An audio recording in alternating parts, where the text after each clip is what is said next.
दोस्तों स्वागत है एक बार फिर से आप सबों का आपके अपने YouTube चैनल विवेक फाउंडेशन पर। दोस्तों इस वीडियो में हम लोग इस matter around us pure chapter का ही दूसरा पार्ट कवर करने की कोशिश कर रहे हैं। पिछले वीडियो में हम लोगों ने ट्रू सॉल्यूशन के बारे में पढ़ ली थी। इसके वीडियो में इस प्रेजेंट वीडियो में हम लोग हेट्रोजिनस टाइप मिक्सचर के बारे में पढ़ेंगे, जिसके अंदर हम लोग कोलाइडल और सस्पेंशन को पढ़ेंगे और कोलाइडल के प्रॉपर्टीज़ को, कोलाइडल के टाइप्स को और ट्रू सॉल्यूशन कोलाइडल और सस्पेंशन में क्या कंपैरिजन है उसको पढ़ेंगे। साथ ही साथ हम लोग Tyndall effect, Brownian movement, electrophoresis और इलेक्ट्रोओस्मोसिस के बारे में जानने की कोशिश करेंगे।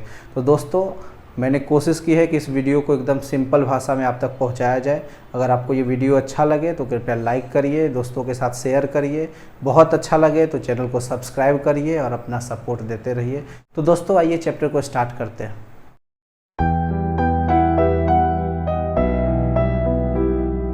बात कर रहे थे मिक्सचर की। पिछले वीडियो में हम लोग मिक्सचर के बारे में पढ़े थे और ट्रू सॉल्यूशन तक पढ़ के छोड़ दिए थे। अब उसी से आगे कंटिन्यू करते हैं। तो मिक्सचर जो है ये दो टाइप का हो सकता है, जैसा कि आप लोग जानते हैं। There are two types of mixture. कौन कौन सा है? तो एक तो है होमोजेनस मिक्सचर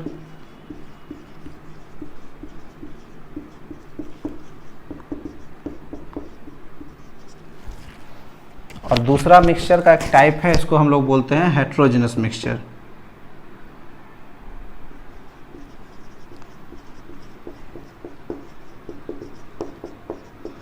तो होमोजेनस मिक्सचर में हम लोग क्या पढ़े थे? तो इसको पढ़े थे true solution.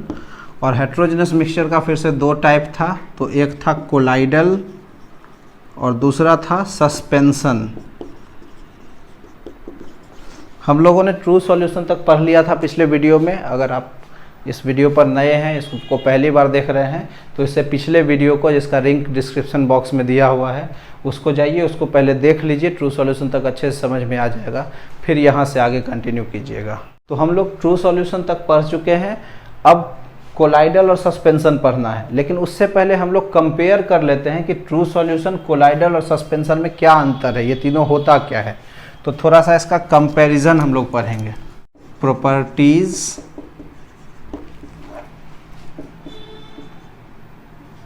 True solution, colloidal और सस्पेंशन,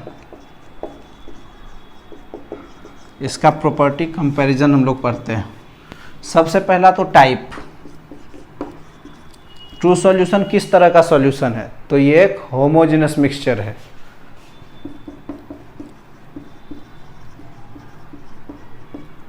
होमोजेनस मिक्सचर है। दूसरा है कोलाइड। तो ये दिखता होमोजेनस है, होता हेट्रोजेनस है। पहले के एग्जांपल से आपको तीनों समझा देते हैं। जैसे आप रूम में हैं, आपके रूम में एयर भी है, आपके रूम में डस्ट भी उड़ रहा होगा और आपके रूम में सैंड भी होगा। तो अगर आपके रूम में एयर है तो air is a homogeneous mixture, क्योंकि यूनिफॉर्मली मिक्सअप है। आपके रूम में थोड़ा अगर डस्ट उड़ रहा होगा तो आप देखिएगा रूम के वेंटिलेटर से जब धूप आएगा आपके घर में, तो उस समय आप देखिएगा कि लाइट जो है विजिबल हो जा रहा है। लाइट तो एनर्जी है, एनर्जी को तो हम लोग देख नहीं सकते हैं। तो क्या दिख रहा है हम लोग को? तो एक्चुअली दिख क्या रहा है कि वो डस्ट पार्टिकल है जिस पर लाइट का स्कैटरिंग हो रहा है, तो लाइट का पाथ विजिबल हो जा रहा है। तो कोलाइडल पार्टिकल वो है जो दिखता होमोजेनस जैसा है लेकिन होता हेट्रोजेनस है। अब बात करते हैं सस्पेंशन का। तो जैसा आपको बताया कि आपके रूम में सैंड है, लेकिन वो तो बॉटम में है, नीचे जमा है आपके फर्श पर, तो वो हेट्रोजेनस मिक्सचर, वो जो है हेट्रोजेनस मिक्सचर है, तो बॉटम में सेटल डाउन है। तो ट्रू सॉल्यूशन जो है दिखने में होमोजेनस जैसा मिक्सचर जैसा होता है। कोलाइडल जो है मतलब होमोजेनस होता ही है। कोलाइडल जो है दिखता होमोजेनस है लेकिन होता हेट्रोजेनस है। तो इसको हम लोग बोल सकते हैं homogeneous type heterogeneous. Homogeneous type heterogeneous mixture. और सस्पेंशन तो प्योर हेट्रोजेनस मिक्सचर। पहला अंतर हो गया। दूसरा कंपोनेंट। ट्रू सॉल्यूशन का जो कंपोनेंट है इसको हम लोग बोलते हैं सॉल्यूट और प्लस सॉल्वेंट। सॉल्यूट और सॉल्वेंट मिलाकर के ही ट्रू सॉल्यूशन या सॉल्यूशन बनता है। जबकि कोलाइडल के कंपोनेंट को हम लोग डिस्पर्स्ड फेज और डिस्पर्सन मीडियम के नाम से जानते हैं। तो एक हो जाएगा डिस्पर्स्ड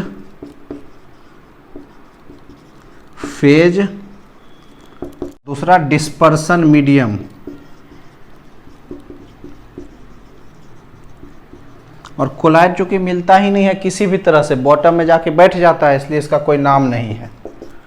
अगला, अब सोचिए इस तीनों में सबसे छोटा पार्टिकल साइज किसका होता होगा, तो वो ट्रू सॉल्यूशन का। यहाँ लिख लेते हैं पार्टिकल साइज। ट्रू सॉल्यूशन का पार्टिकल साइज बहुत छोटा होता है, लेस देन 1 nm, 1 नैनोमीटर से भी छोटा। 1 नैनोमीटर का मतलब हुआ 10⁻⁹ मीटर, इसको 1 नैनोमीटर बोलते हैं। कोलाइड का साइज इससे थोड़ा सा बड़ा होगा, तो कितना बड़ा होगा, तो between 1 nm to 1000 nm, 1 nanometre से 1000 नैनोमीटर के बीच में। और सस्पेंशन का पार्टिकल सबसे बड़ा होता है, तो ये मोर देन 1000 नैनोमीटर। ये डिफरेंस हो गया पार्टिकल साइज का। दो और डिफरेंस है, उसको भी बोल सकते हैं कि एक तो है टिंडल इफेक्ट, जो भी समझाए आपको रोशनी वाला, वो कोलाइड का प्रॉपर्टी है। तो true solution Tyndall effect show नहीं करता है, कोलाइड करता है, और सस्पेंशन भी नहीं करता है। अगला है Brownian movement. True solution Brownian movement show नहीं करता है, जिगजैग मूवमेंट जो होता है ट्रू सॉल्यूशन शो नहीं करता है, कोलाइडल करता है, और सस्पेंशन भी नहीं करता है। तो ये आपका प्रॉपर्टी कंपैरिजन था ट्रू सॉल्यूशन, कोलाइडल और सस्पेंशन के बीच में। अब हम लोग कोलाइड के टाइप्स के बारे में जानेंगे। कोलाइड कितने तरह का होता है, लिखिए, देखिए टाइप्स ऑफ कोलाइड। कोलाइड बोलिए, कोलाइडल बोलिए, एक ही बात है। कोलाइडल का कंपोनेंट किस नाम से जाना जाता है, तो एक डिस्पर्स्ड फेज,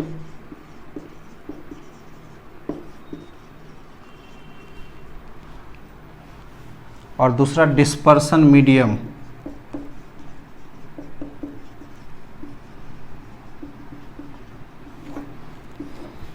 उसका एक नाम होगा उस तरह के कोलाइड का, और साथ में उसका हम लोग एग्जाम्पल भी पढ़ेंगे।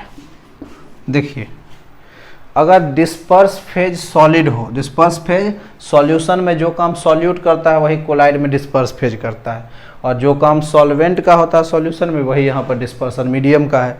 चूँकि यूनिफॉर्मली मिक्सअप नहीं होता इसलिए नाम बदल के पढ़ते हैं। तो डिस्पर्स फेज अगर हमारा सॉलिड हो और डिस्पर्सन मीडियम भी अगर हमारा सॉलिड हो, तो इस तरह के कोलाइड को हम लोग बोलते हैं सॉलिड सोल। सॉलिड सोल, इसका एग्जाम्पल जैसे जेमस्टोन, ये जो मानिक पत्थर हम लोग पहनते हैं जेमस्टोन, वो इसी का एग्जाम्पल है। डिस्पर्स फेज सॉलिड हो और डिस्पर्सन मीडियम अगर हमारा लिक्विड हो, तो इसको हम लोग बोलते हैं सोल। सोल का फुल फॉर्म ही होता है सॉलिड इन लिक्विड, बोलते हैं इसको सोल। इसका एग्जाम्पल क्या हो जाएगा, सॉलिड मिला हुआ है लिक्विड में, इसका एग्जाम्पल गम हो सकता है। गम में क्या होता है, सॉलिड मिला रहता है लिक्विड में। आटे का जो लय बनाते हैं, गोंद जिसको बोलते हैं, तो आटा पानी में मिलाते हैं, ना कि पानी आटा में मिलाएंगे। पानी आटा में मिलाएंगे तो गूंथने वाला आटा हो जाएगा जिसको हम लोग खाते हैं, लेकिन आटा पानी में अगर मिलाते हैं तो गम बन जाता है। तो वो हो गया, स्टार्च हो जाएगा, ग्लू हो गया, स्टार्च हो गया, ये सब जो है इसी का एग्जाम्पल है। नेक्स्ट है कि सॉलिड डिस्पर्स फेज है और डिस्पर्सन मीडियम अब गैस कर देते हैं, तो इसको हम लोग बोलते हैं एरिसोल, एरोसोल। इसका एग्जाम्पल कि सॉलिड मिला हुआ है गैस में, स्मोक, फॉग, मिस्ट, ये सब हो सकता है, इसमें सॉलिड मिला हुआ रहता है गैस में। अगला है डिस्पर्स फेज अगर हमारा लिक्विड हो और डिस्पर्सन मीडियम हमारा सॉलिड हो, तो इसको हम लोग बोलते हैं जेल। जेल का एग्जाम्पल जैसे चीज़, उसके बाद टूथपेस्ट, जेली, ये सब इसका एग्जाम्पल हो जाएगा। पनीर, पनीर जो होता है वो हो जाएगा इसका एग्जाम्पल। अगला है लिक्विड मिला हुआ है लिक्विड में, इसका एग्जाम्पल हो जाता है आपको, इसको हम लोग बोलते हैं इमल्सन। इमल्सन, इसका एग्जाम्पल सबसे अच्छा होता है पेंट। जो घर में पेंट करते हैं वो कलर देखिएगा, आपके घर में अगर पेंट होगा, जैसे ये दिख रहा है आपको येलो, तो येलो कलर का पेंट नहीं होता है, पेंट कोई भी हो वाइट ही रहता है, उसमें कलर अलग से मिलाते हैं। तो दो लिक्विड का वो homogeneous type looking heterogeneous mixture है, वो हो जाएगा एग्जाम्पल। और भी एग्जाम्पल में बोल सकते हैं हम लोग, जैसे मिल्क। मिल्क में देखते हैं आप, एक तो पानी रहता है, दूसरा उसके अंदर ऑयल रहता है, जैसे घी निकालते हैं, लेकिन दिखता होमोजिनस जैसा, होता हेट्रोजिनस जैसा है, तो वो भी हो जाएगा एग्जाम्पल। अब सोचिए, पानी और तेल कभी मिल सकता है, लेकिन दूध में तो मिला हुआ है।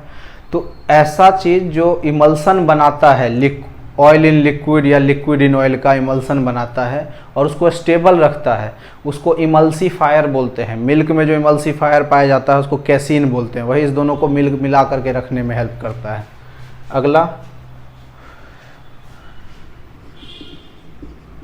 लिक्विड मिला हुआ है गैस में, तो इसको भी हम लोग बोलते हैं एरोसोल ही, लेकिन लिक्विड एरोसोल बोलेंगे। जैसे यहाँ एरोसोल है तो सॉलिड एरोसोल था, ये लिक्विड एरोसोल है,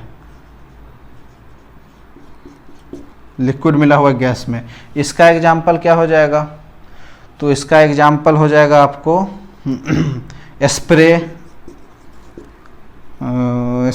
डिओड्रेंट जिसको बोलते हैं हम लोग, ये सब हो सकता है इसका एग्जाम्पल। अगला है फिर सॉलिड मिला हुआ है, गैस मिला हुआ है सॉलिड में, इसको हम लोग बोलते हैं फोम। फोम मतलब solid foam.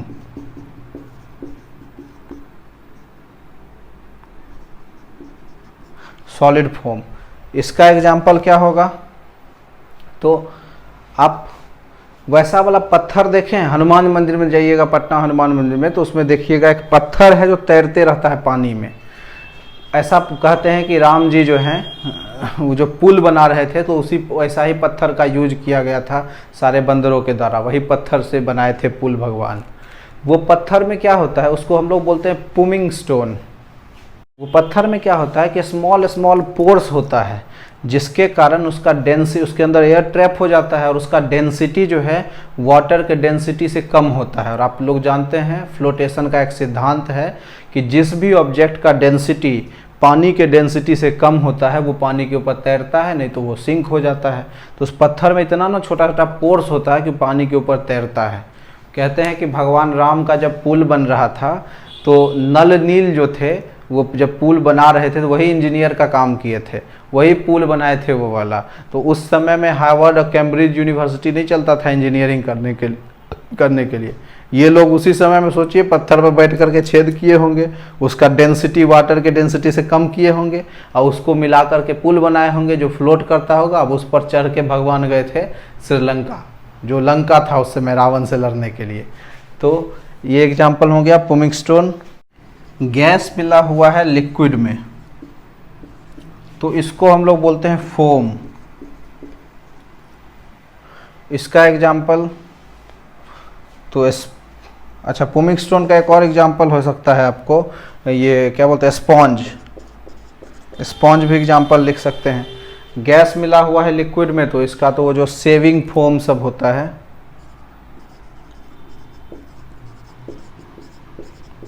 Saving foam, birthday में उड़ाने वाला स्प्रे, वो सब इसका एग्जाम्पल हो सकता है। कोलाइड का प्रॉपर्टी हमको पढ़ना है, तो कोलाइड का मेन 3 प्रॉपर्टी जो है हम लोग को पढ़ना है। कौन कौन सा? तो पहला optical property,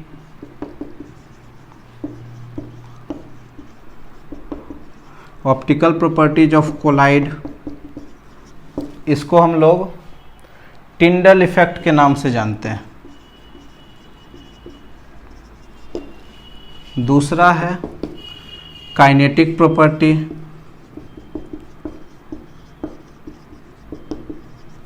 kinetic properties of colloid, इसको हम लोग ब्राउनियन मूवमेंट,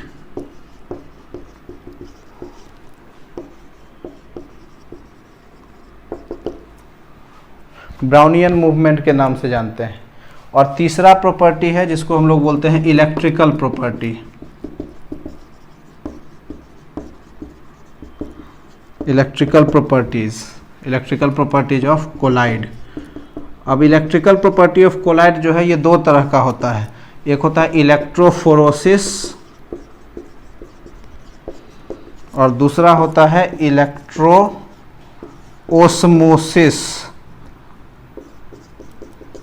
अब हम लोग समझेंगे ये सबको बारी बारी से कि टिंडल इफेक्ट क्या है, ब्राउनियन मूवमेंट क्या है, इलेक्ट्रोफोरोसिस क्या है, इलेक्ट्रोओस्मोसिस क्या है। देखिए टिंडल इफेक्ट क्या होता है, अभी आपको समझाया धूप का रोशनी वाला, या दूसरा एग्जांपल कि जैसे आपके घर में गद्दा है, अब उसको आप झाड़ लीजिए जोर जोर से, लकड़ी मार मार करके उसको झाड़िए और लाइट बंद कर दीजिए और अचानक से उसमें मोबाइल का फ्लैश जलाइए या फिर टॉर्च जलाइए, तो आप देखिएगा कि आपका जो पाथ है उसका वो विजिबल रहेगा, लाइट जाते हुए आपको दिखेगा। तो इस तरह के प्रॉपर्टी को हम लोग टिंडल इफेक्ट बोलते हैं। इसमें हो क्या रहा होता है कि जो डस्ट पार्टिकल जो कोलाइड है उससे लाइट टकराता है और लाइट का स्कैटरिंग होता है, जिससे पाथ ऑफ लाइट विजिबल हो जाता है। इसी इफेक्ट को हम लोग बोलते हैं टिंडल इफेक्ट। तो when light strikes from colloidal particle, then dispersion of light takes place and as a result the path of light becomes visible. This is called Tyndall effect. अगला है आपका ब्राउनियन मूवमेंट। ये किसको बोलते हैं, तो आप पानी को गर्म करिए, उसमें अगर मान लीजिए थोड़ा सा डस्ट है तो आप देखिएगा कि वो डस्ट जिग जैग पाथ पर, रैंडम पाथ पर कभी इधर ऐसे करके मूव करता है। उसका कोई फिक्स पाथ नहीं होता है, रैंडम पाथ पर जैसे तैसे मूव करते रहता है। तो रैंडम पाथ पर ये मूवमेंट जो हुआ है इसी को हम लोग ब्राउनियन मूवमेंट या ब्राउनियन मोशन बोलते हैं, कि zig zag motion of colloidal particle is called Brownian movement या ब्राउनियन मोशन। ऑप्टिक्स का मतलब लाइट होता है, तो लाइट से रिलेटेड प्रॉपर्टी हुआ। काइनेमेटिक्स मतलब गति के बारे में हम लोग पढ़ते हैं, तो ये मूवमेंट के लिए पढ़े। अब आते हैं इलेक्ट्रिकल प्रॉपर्टी पर। इलेक्ट्रिकल प्रॉपर्टी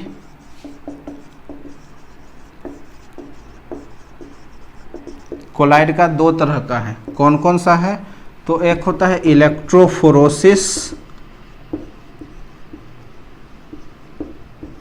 और दूसरा बताया आपको इलेक्ट्रोओस्मोसिस।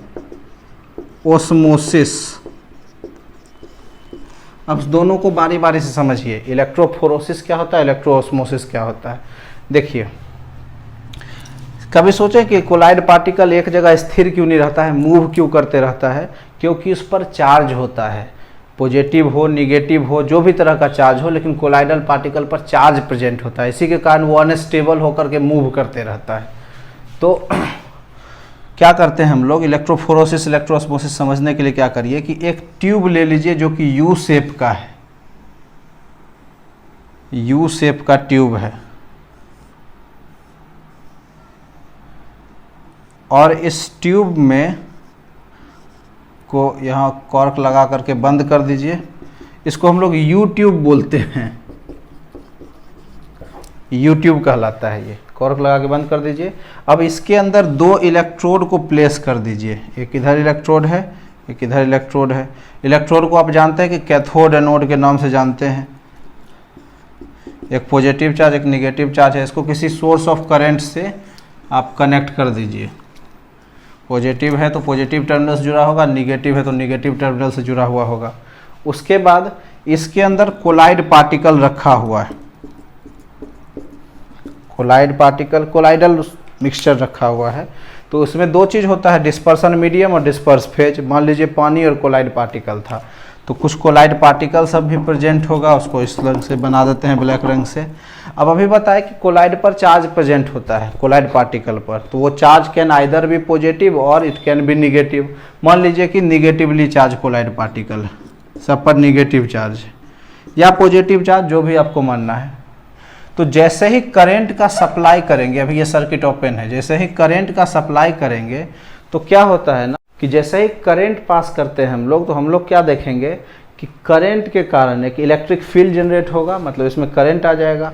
और हम लोग जानते हैं कि अपोजिट चार्ज के बीच में अट्रैक्शन होता है। तो अगर ये पॉजिटिवली चार्ज इलेक्ट्रोड है और ये निगेटिव चार्ज कोलाइड है, तो कोलाइडल पार्टिकल का मूवमेंट होता है किधर, तो अपोजिट चार्ज इलेक्ट्रोड की तरफ में ये मूव करेगा।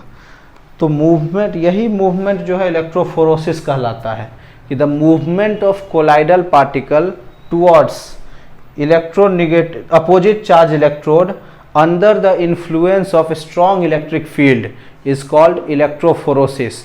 इसी प्रोसेस से ब्लड का कोगुलेशन होता है, ब्लड से हीमोग्लोबिन निकालते हैं, ये सब जो प्रोसेस होता है इसी प्रोसेस से किया जाता है, इलेक्ट्रोफोरोसिस प्रोसेस से ही।